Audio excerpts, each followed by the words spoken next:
Pinocchio Chapter 27. Going like the wind, Pinocchio took but a very short time to reach the shore. He glanced all about him, but there was no sign of a shark. The sea was as smooth as glass. "Hey there, boys! Where's that shark?" he asked, turning to his playmates. "He may have gone for breakfast," said one of them, laughing.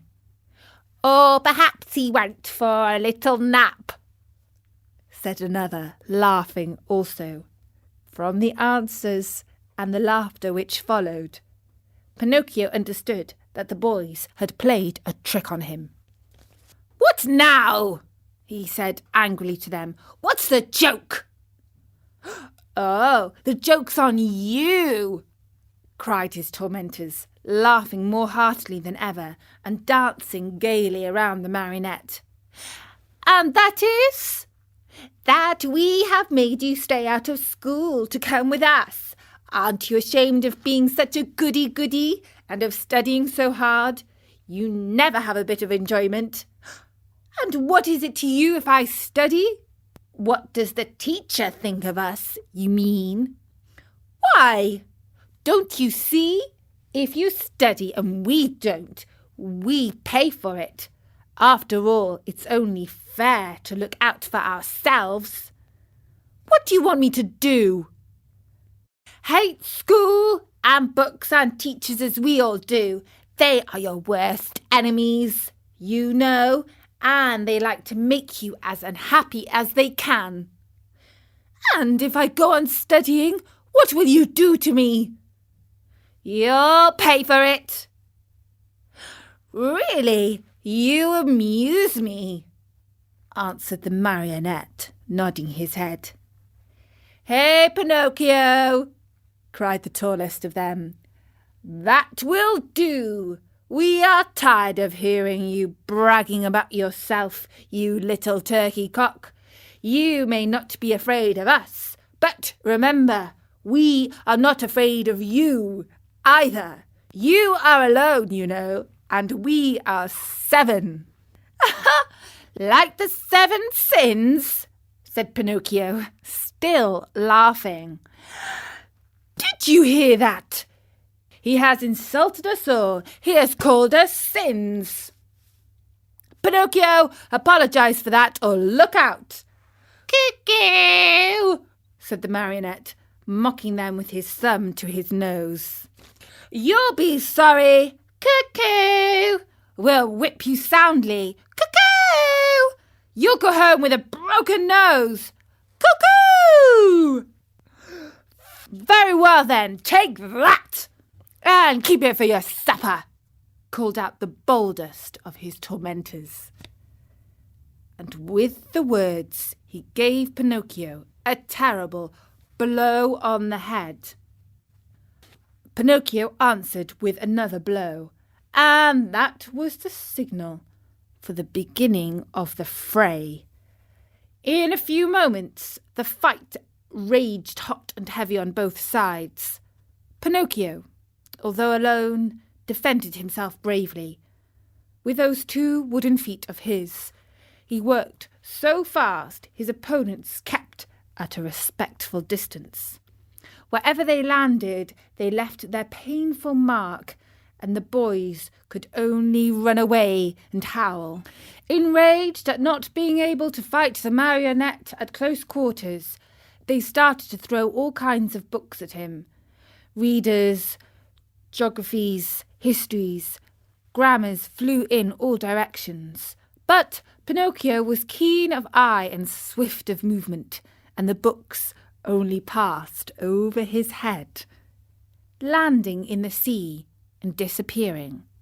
The fish, thinking they might be good to eat, came to the top of the water in great numbers.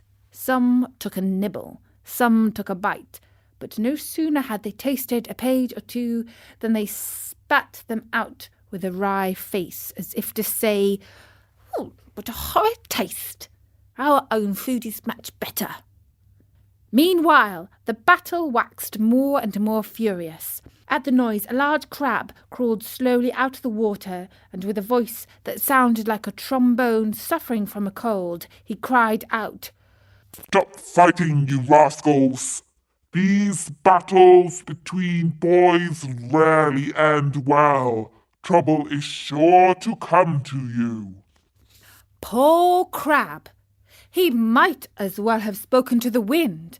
Instead of listening to his good advice, Pinocchio turned to him and said as roughly as he knew how, "Keep quiet, ugly Gab. It would be better for you to chew a few cough drops to get rid of that cold you have. Go to bed and sleep. You will feel better in the morning." In the meantime, the boys, having used all their books, looked around for new ammunition. Seeing Pinocchio's bundle lying idle nearby, they somehow managed to get hold of it. One of the books was a very large volume, an arithmetic text, heavily bound in leather. It was Pinocchio's pride. Among all his books, he liked that one the best. Thinking it would make a fine missile, one of the boys took hold of it and threw it with all his strength at Pinocchio's head. But instead of hitting the marionette, the book struck one of the other boys, who was as pale as a ghost, crying out faintly, "Oh, mother, help! I'm dying!" and fell senseless to the ground. At the sight of that pale little corpse, the boys were so frightened that they turned tail and ran. In a few moments, all had disappeared, all except Pinocchio. Although scared to death by the horror of what had been done, he ran to the sea and soaked his handkerchief in the cold water, and with it bathed the head of his poor little schoolmate. Sobbing bitterly, he called to him, saying, "Eugene, my poor Eugene, open your eyes and look at me. Why don't you answer? I was not the one who hit you, you know. Believe me, I didn't do it. Open your eyes, Eugene.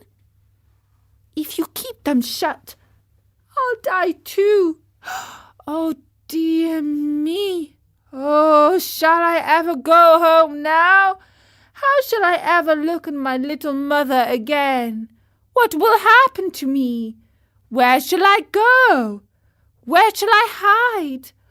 Oh, how much better it would have been, 1,000 times better, if only I had gone to school.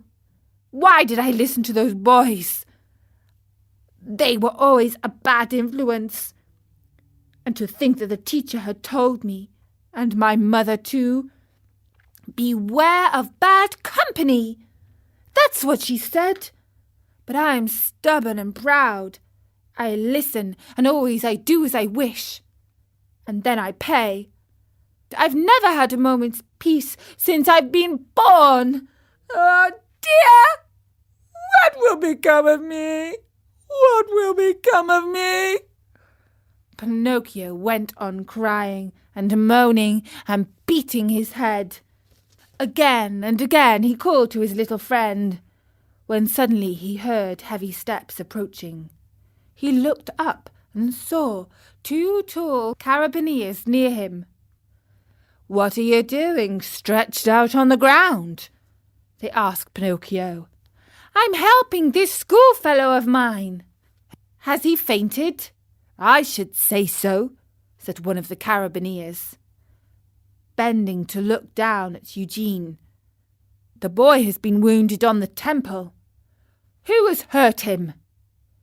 "Not I," stammered the marionette, who had hardly a breath left in his whole body.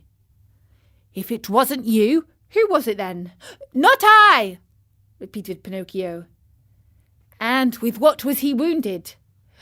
"With this book." And the marionette picked up the arithmetic text to show it to the officer. "And whose book is this?" "Mine." "Enough. Not another word. Get up as quickly as you can and come along with us." "But I—" "Come with us." "But I am innocent." "Come with us." Before starting out, the officers called out to several fishermen passing by in a boat and said to them, "Take care of this little fellow who has been hurt. Take him home and bind his wounds. Tomorrow we'll come after him."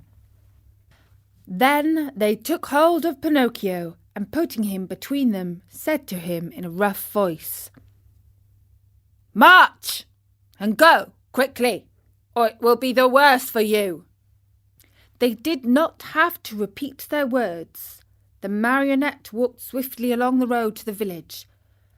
But the poor fellow hardly knew what he was about. He thought he had a nightmare. He fell ill. His eyes saw everything double. His legs tremble.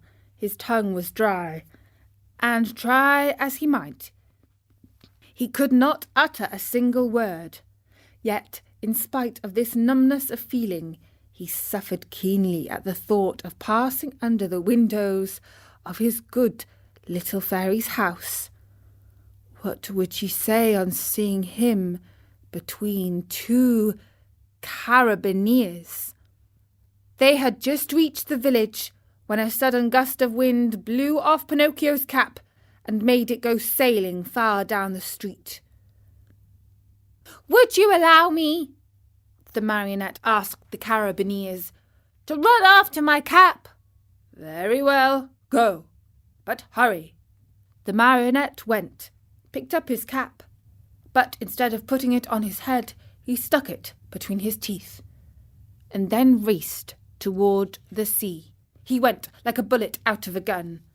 The carabineers, judging that it would be very difficult to catch him, sent a large mastiff after him, one that had won first prize in all the dog races. Pinocchio ran fast, and the dog ran faster. At so much noise, the people hung out of the windows or gathered in the street, anxious to see the end of the contest. But they were disappointed, for the dog and Pinocchio raised so much dust on the road that, after a few moments, it was impossible to see them. And that was chapter 27. Unlucky little Pinocchio has got in trouble with the law again. Will his speedy legs help him escape the fierce dog? Find out in the next chapter of Pinocchio.